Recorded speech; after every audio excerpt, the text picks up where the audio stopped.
আসসালামু আলাইকুম রহমতুল্লাহ বরকাত। সম্মানিত ভিউয়ার্স, আপনারা কেমন আছেন? আগামী 1 সেপ্টেম্বর থেকে যে প্রশিক্ষণটা শুরু হবে, প্রশিক্ষণের জন্য হল রুম প্রস্তুত রয়েছে। হাটহাজারী কেন্দ্রীয় কার্যালয় 5তলা ভবনের 4র্থ তলায় আরও প্রশিক্ষণ হবে ইনশাআল্লাহ। চট্টগ্রাম হাটহাজারীতে কোনো বন্যা নেই। চট্টগ্রামের সাথে সারা বাংলাদেশের সাথে রেল যোগাযোগ,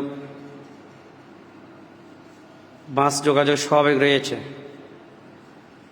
যারা প্রশিক্ষণ দিতে ইচ্ছুক তারা আশা করি প্রশিক্ষণের জন্য চলে আসবেন।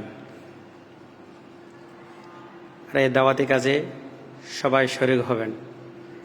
আপনাদের এই হল রুমের জন্য যাতে মুআল্লিমদের কষ্ট না হয়, এখানে অ্যাডজাস্ট ফ্যানের ব্যবস্থা করা হয়েছে।